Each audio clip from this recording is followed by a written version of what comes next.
کہ اللہ تعالیٰ نے قرآن مجید میں ارشاد فرمایا انا نحن نزلنا الذکر وانا لہ لحافظون، کہ ہم قرآن کو نازل کرنے والے اور ہم ہی اس کی حفاظت کرنے والے ہیں۔ اور اللہ تعالیٰ نے قرآن مجید کی حفاظت کا ایسا وعدہ فرمایا ہے کہ یہ بھی کہہ دیا کہ تم اس کی کوئی دوسری کاپی بھی نہیں لا سکتے، اس کے اندر زبر زیر پیش کی ترمیم بھی نہیں کر سکتے، اور یوں بھی فرما دیا وَادْعُوا شُهَدَاءَكُمْ مِن دُونِ اللَّهِ إِن كُنتُمْ صَادِقِينَ، کہ اللہ کے علاوہ جس کسی سے ہیلپ لینی ہے، مدد لینی ہے، لے لو، تم اس کے مقابلے کی کوئی کتاب تک نہیں لا سکتے، اس میں تحریف بھی نہیں کر سکتے۔ جب اس کی پوری حفاظت کی ذمہ داری اللہ تبارک و تعالیٰ کی ہے، تو پھر اس کے بعد جو لوگ قرآن کی بے حرمتی کر رہے ہیں اس کی وجہ ہمیں معلوم کرنے کی ضرورت ہے کہ وہ ایسا کیوں کر رہے ہیں۔ دیکھیں، دنیا میں بے شمار کتابیں ہیں، آسمانی کتابیں بھی اور غیر آسمانی کتابیں بھی دنیا میں موجود ہیں، ہر مذہب کی کتاب موجود ہے۔ آپ نے پہلے کبھی سنا کہ کسی نے کسی بھی مذہبی کتاب کی توہین کی ہو؟ ابھی جو حالیہ توہین ہوئی ہے وہ غیر مسلموں نے کی ہے نا۔ کیا کبھی کسی غیر مسلم کو یہ جرأت ہوئی ہے کہ تورات کو جلائے، انجیل کو جلائے یا کسی دوسری کتاب کو جلائے؟ کبھی کسی میں یہ جرأت نہیں ہوئی۔ یہ اب جو کسی نے جرأت کرنا شروع کی ہے نا قرآن پاک کی توہین کی، اس کی وجہ یہ ہے کہ یہ لوگ شکست کھا چکے ہیں۔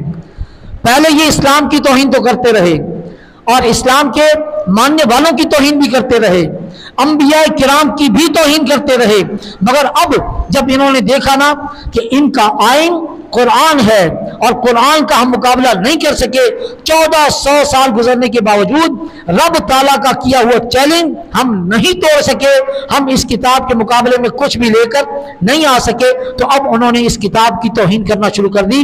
اور یہ تبھی کی جاتی ہے کہ جب انسان شکست تسلیم کر لیتا ہے، جب ان کے پلے کچھ نہیں پڑا۔ مسلمانوں کے ساتھ مناظرہ کرنے کے لیے آئے تو وہ منہ توڑ جواب دے دیتے ہیں۔ اگر کوئی کسی نبی کی توہین کرتا ہے تو غازی ممتاز قادری 27 گولیاں اس کے سینے میں اتار دیتا ہے۔ تو انہوں نے کہا کہ اس طریقے سے تو یہ مسلمان ہم پر حاوی ہو جاتے ہیں، کیوں نہ ان کی کتاب کی توہین کی جائے۔ یہ دنیا کی سب سے بڑی شکست ہے اور یہ دنیا کی سب سے بڑی دہشت گردی ہے، یہ ایک بہت بڑی ریاستی دہشت گردی ہے۔ اب اس موقع پہ ہمیں صرف ان 58 اسلامی ممالک کو جھنجھوڑنے کی ضرورت ہے کہ ہم پوری دنیا میں 58 ممالک میں بستے ہیں اور 58 ممالک کے مسلمانوں کے دلوں کو ٹھیس پہنچائی گئی ہے۔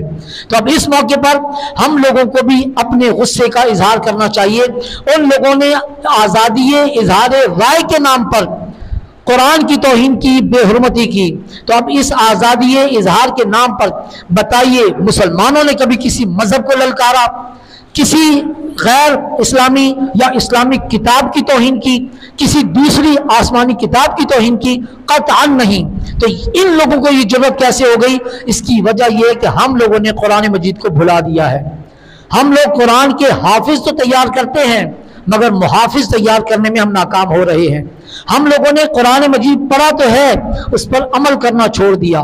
تو جب انہوں نے کہا کہ ان لوگوں نے عمل کرنا چھوڑ دیا ہے تو یقیناً اب یہ قرآن مجید کی توہین پر بھی چپ ہو کے بیٹھے رہیں گے۔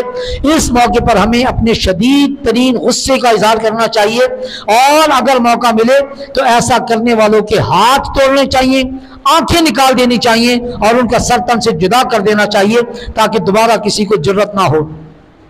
جس کسی نے بھی سویڈن میں یہ توہین کی ہے، ابھی اس کا بھی ایک ویڈیو بیان آیا ہے، وہ خود کانپ رہا ہے، ڈر رہا ہے کہ مسلمان مجھے دیکھتے ہی مار دیں گے، اور انشاءاللہ اللہ تبارک و تعالیٰ کی لاٹھی بے آواز ہے۔ اللہ نے جو حفاظت کا وعدہ کیا ہے نا، آپ اچھی طرح جانتے ہیں کہ قرآن مجید میں خود موجود ہے کہ رب تعالیٰ نے خانہ کعبہ کی بھی حفاظت کی تھی۔ آپ لوگوں نے تبت یدا ابی لہب وتب سورت بھی پڑھی ہے کہ اس میں بھی گستاخ رسول کا انجام اللہ تعالیٰ نے بیان کر دیا۔ اور لإیلاف قریش ایلافہم رحلۃ الشتاء میں آپ نے قریش کے انجام بھی آپ نے پڑھ لیا، اور اس کے علاوہ آپ نے اصحاب فیل کے ساتھ جو کچھ ہوا وہ بھی آپ نے پڑھ لیا کہ اب رہا ایک لشکر لے کر نکلا کہ میں خانہ کعبہ کو گرا دوں گا۔ جب وہ مکہ کے قریب پہنچا تو ابو طالب ان لوگوں کے پاس گئے اور جا کر کہا کہ میری کچھ بکریاں بھی آپ لوگوں نے قبضہ کر دی ہیں، وہ مجھے واپس کر دو۔ وہ کہنے لگے کہ ہم نے تو سنا ہے کہ تم خانہ کعبہ کے محافظ ہو اور تمہیں اپنی بکریوں کی پڑی ہے۔ تو آپ کہنے لگے کہ میری بکریاں مجھے دے دو جس کا وہ گھر ہے نا وہ خود حفاظت کرے گا۔ اور پھر سب نے دیکھا کہ اللہ تعالیٰ نے چھوٹی چھوٹی چڑیوں کے ذریعے اس ہاتھی والے لشکر کا کیا انجام کیا کہ ان کو بھوسے کا الٹی کیا ہوا بھوسا بنا دیا کہ جیسے کوئی جانور اپنے منہ سے الٹی نکالتا ہے۔ تو اللہ تعالیٰ انجام کرتا ہے، مگر اس موقع پر ہمیں اللہ تعالیٰ کی لاٹھی کا انتظار نہیں کرنا، بلکہ ہمیں بھی اپنے غم و غصے کا اظہار کرنا ہے۔ یہاں نوجوان بیٹھے ہیں، ان لوگوں کے پاس ایک سوشل میڈیا کی بہترین طاقت موجود ہے، سوشل میڈیا کے ذریعے آپ کریں۔ اس کے علاوہ آج پورے ملک میں احتجاجی ریلیاں نکل رہی ہیں، جس ریلی میں بھی جانا چاہیں آپ جائیں۔ تحریک لبیک والے بھی ریلی نکال رہے ہیں، کسی بھی ریلی میں شرکت کریں، کیونکہ اس وقت سب کا ایک ہی موٹو ہے، ایک ہی نعرہ ہے کہ ہم حرمت قرآن کے لیے نکل رہے ہیں۔ تو آپ حرمت قرآن کے لیے ریلیوں میں جائیں، وہاں جا کر آپ بیانات سنیں، اپنے غم و غصے کا اظہار کریں۔ اگر آپ یہ بھی نہیں کر سکتے تو پھر یوں سمجھ لیں کہ قرآن مجید کی توہین کرنے والوں نے پھر آپ کی مرضی کا کام کیا ہے۔ جب آپ کو اس کام پر بھی غصہ نہیں آ رہا تو کب غصہ آئے گا؟ ہم جس اسلام کے ماننے والے، ہم نے جو کلمہ پڑھ رکھا ہے، اگر ہم اس کلمے کے پڑھنے کے بعد بھی ذرا سی اس کی حفاظت نہیں کر سکتے تو پھر اس کا مطلب یہ ہو کہ غیر مسلم ہمارے دلوں کی بات بھی جان گئے کہ ہمارا اس کے ساتھ کوئی لینا دینا نہیں ہے۔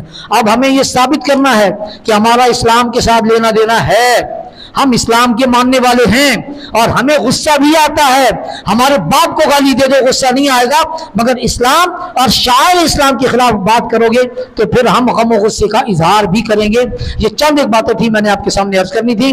اللہ تبارک و تعالی ہم سب کو قرآن کا حافظ بھی بنائے، محافظ بھی بنائے، اور عمل پیرا ہونے والا بھی بنائے۔ وما توفیقی الا باللہ۔ سنت